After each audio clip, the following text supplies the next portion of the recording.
샬롬 할렐루야. 잠언 16장 1절에서 3절이요. 마음의 경영은 사람에게 있어도 말의 응답은 여호와께로부터 나오느니라. 사람의 행위가 자기 보기에는 모두 깨끗하여도 여호와는 심령을 감찰하시느니라.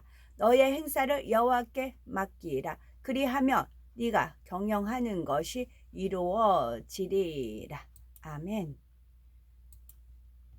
자기 보기에는 깨끗하여도입니다. 자기 보기에는 깨끗하여도 마음의 경영을 이루지 못하는 이유를 알아.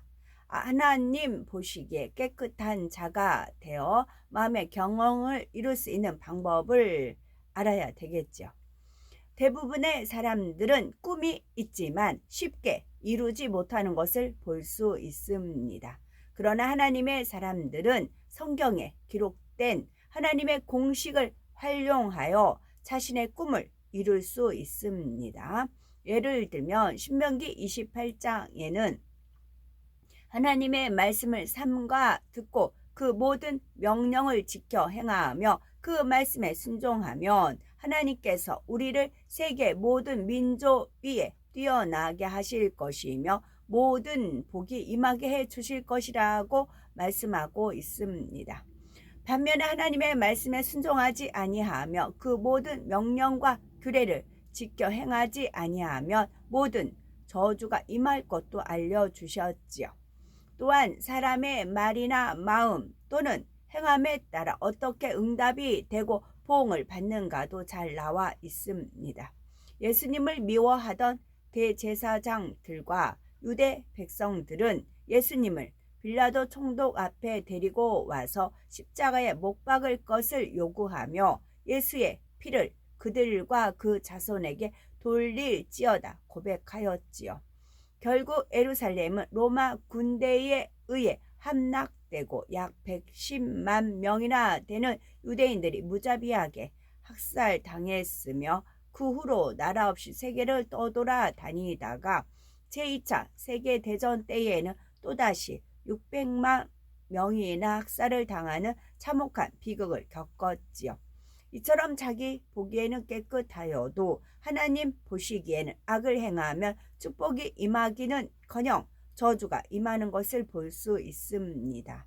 그러면 우리가 마음의 경영을 이루며 하나님의 축복받는 사람이 되기 위해서는 어떻게 해야 될까요? 마음의 경영이 하나님의 뜻과 일치되어야 합니다. 잠언 16장 1절에 마음의 경영은 사람에게 있어도 말의 응답은 여호와께로서 난다고 말씀하신 대로 마음의 경영 자체가 하나님과 일치되면 당연히 마음 먹은 대로 응답이 오게 되어 있습니다. 사람이 임의로 하는 것이 아니라 하나님의 뜻을 알아서 하나님께서 선포하신 공식에 사람의 뜻을 대입해서 풀어나가면 만사 형통의 길로 나가는 것이지요. 그렇다면 사람이 마음의 경영을 하나님의 뜻에 맞추지 못하는 이유는 무엇이며 어떻게 해야 하나님의 응답을 받을 수가 있는 것일까요? 하나님의 뜻을 알아서 하나님께서 선포하신 공식에 사람의 뜻을 대입해서 풀어나가면 만상의 형통의 길로 나가는 것입니다.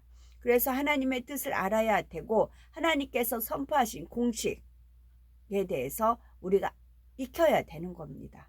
구구단을 외워야 뭐든지 풀어나갈 수 있는 것과 같지요.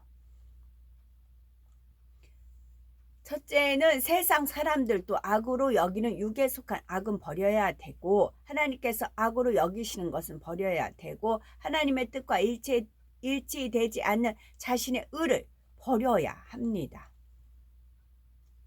마음이 경영이 하나님의 뜻과 일치되어야 되는데 그러려면 세상 사람들도 악으로 여기는 육에 속한 일을 버려야 됩니다. 이것은 미움, 시기, 질투, 간음, 살인 등의 육체의 행위로 나타나는 것을 말하지요. 갈라디아서 5장 19절에 육체의 일은 현저하니 곧 음행과 더러운 것과 호색과 우상 숭배와 술수와 원수를 맺는 것과 분쟁과 시기와 분냉과 당 짓는 것과 불리함과 이단과 투기와 술취함과 방탕함과 또 그와 같은 것들이라 말씀하시며, 이와 같은 육체의 일을 행한 사람은 천국에 들어가지 못한다고 했습니다. 그러니 어찌 응답을 받을 수 있겠는지요?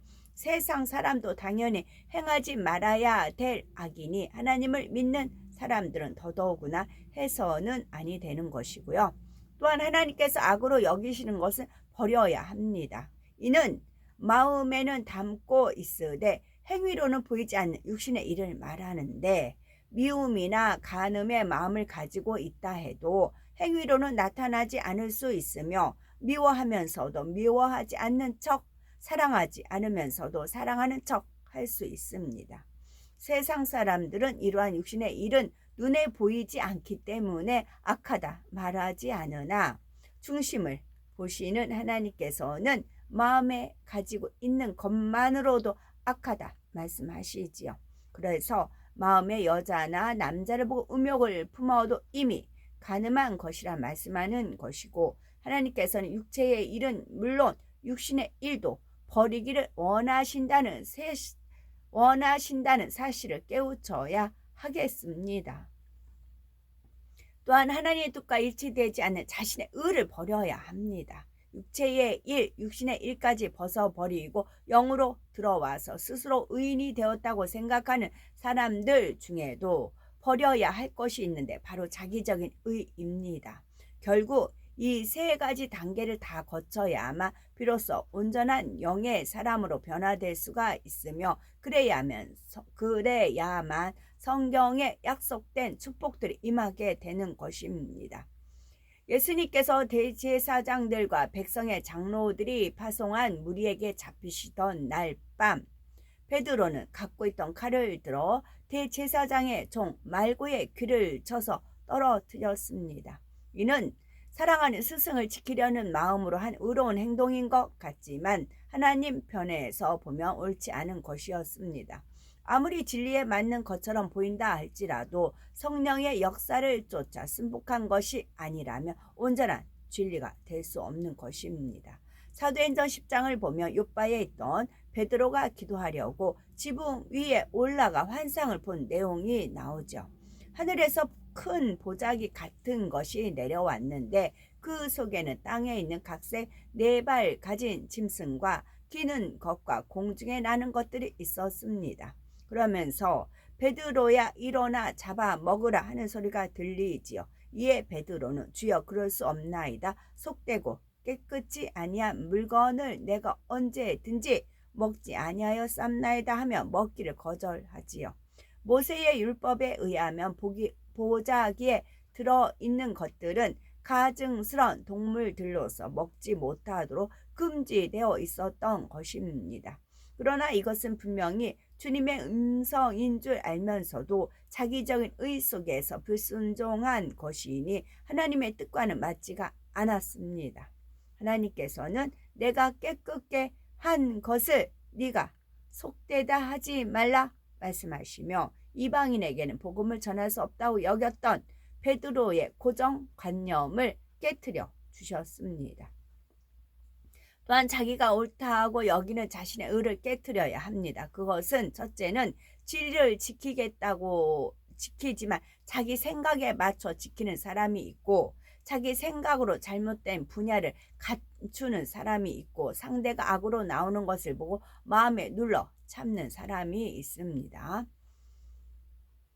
진리를 지킨다고 지키지만 자기 생각에 맞춰 지키는 사람이 있습니다. 하나님의 말씀을 듣고 지켜 행해 나가며 자기 보기에 자신이 깨끗하다 여기는 분들에게 이런 경우가 많이 있죠. 예를 들면 하나님께서 안식일을 기억하여 거룩히 지키라 말씀하셨기에 이에 순종하여 반드시 안식일을 지켜야겠다는 마음을 가집니다. 그래서 열이면 9번은 그대로 지키는데 한 번 정도는 어떤 문제가 생겼을 때에 자기 편에 맞추어 이 문제를 해결하는 것도 선한 일이니 이 일을 돌본 후 다음에 교회에 나가리라 하며 안식일을 어기는 것이지요. 그러면서도 자기 생각이 선하다 여기기에 잘못이라 느끼지 아니하는데 하나님께서는 그것을 옳다 하지 않으시고 타협하는 것이라 말씀하시는 겁니다. 기도하는 것도 마찬가지이지요. 나는 어느 곳에 있든지 불같이 기도할 수 있으니 혼자서 기도해도 된다고 여기는 사람이 있죠. 그러나 전체적으로 모여서 하는 기도의 모임이 있을 때에는 믿음의 한 가족을 이루기 위해 화합해 주는 것이 옳은 것입니다. 나 홀로 있으면서 마음을 모두어 기도하리라는 마음을 먹었다며 이것은 벌써 하나를 이루지 못하는 마음이요. 자신을 굽혀서 하나를 만드는 데 매우 중요한 것입니다. 또한 자기 생각으로 잘못된 분야를 감추는 사람이 있습니다. 잘못된 것을 가지고 있으면서도 집안의 화평을 위해 혹은 사람 사이의 화평을 위해 감추려 하는 것입니다. 이는 마치 기둥이 썩어가는 것은 생각지도 않고 실상이 드러날까 염려하는 것과 같은 어리석은 일입니다. 엘리 제사장의 두 아들 홈리와 비느하스는 제사장의 아들로서 하나님께 드릴 고기 중에서 좋은 부분은 먼저 취하기도 하고 성전의 회막문에서 수종드는 여인과 동침하는 등 여호와를 심히 멸시하는 큰 죄를 범하였습니다. 그런데 엘리 제사장은 이를 엄히 꾸짖어 돌이키게 하지 않으므로 하나님께서는 그에게 하나님보다 아들들을 더 중히 여겼다고 말씀하시며 대대로 그 집에 저주가 임할 것을 말씀하셨지요. 모든 것을 온전케 하기 위해서는 감추어 두는 것이 아니라 징계해야 할 곳에는 징계를 가할 때 치료가 되고 다시 범죄치 아니하게 되는 것입니다. 또한 상대가 악으로 나오는 것을 보고 마음에 눌러 참는 사람이 있습니다. 상대가 내 교양이나 생각, 내 마음에 맞지 않는 행동을 할 때 다툼과 불화를 피하기 위해 억지로 마음에 눌러 참는 식의 사람이지요. 그러나 이 역시 하나님께서 의롭다 하지 않으십니다. 참고 참으니 그것이 쌓이고 쌓여서 악이 되고 미움으로 굳어지게 되는 거지요. 겉으로 표현하지 않을 뿐 상대의 가치를 인정하려 하지 않으며 영원한 미움으로 쌓여지게 되는 것입니다. 그러므로 상대가 악으로 나올 때 화를 내거나 마음속에 쌓아두고 감정을 갖는 것이 아니라 기도와 금식을 통해 하나님의 은혜와 능력을 힘입어 용서할 수 있는 사람이 되어야 합니다. 하나님께서 믿음의 선지인들을 연단하셨던 이유도 바로 자기 보기에 깨끗한 것을 올바로 정립시켜 주시기 위함이었습니다. 갈라디아서 5장 22에서 23절을 보면 오직 성령의 열매는 사랑과 희락과 화평과 오래 참음과 자비와 양선과 충성과 온유와 절제니 이 같은 것을 금지할 법이 없느니라 말씀했는데 바로 이런 것들이 하나님 보시기에 깨끗한 것들입니다. 사람이 보기에는 원수를 갚는 것이 의지만 하나님께서는 원수까지도 사랑하는 것이 의라고 하십니다. 하나님의 의는 섬기는 자가 큰 자라고 하시는데 사람의 의는 높임을 받는 자가 큰 자라고 생각합니다. 예수님께서 죄인들과 식사하시는 모습을 보고 차기적인 의가 강했던 서기관과 바리새인들은 저 사람이 죄인들과 식사하니 저 사람도 죄인이다 라고 정죄합니다. 그러나 하나님의 의를 비추어 보면 죄인들을 옳은 대로 인도하시는 저분은 좋은 일을 하시는 분이다 라고 생각해야 마땅한 것이지요. 이처럼 자기 보기에 깨끗하여도 하나님 보시기에는 깨끗하지 않은 것이 많다는 사실을 깨달아 세상 사람들이 악이라고 여기는 것은 물론 하나님 보시기에 악한 것 자신의 의를 모두 벗어버림으로 하나님의 인정과 사랑을 받으며 모든 마음의 경영을 이루는 우리가 되어야 되겠습니다. 아멘.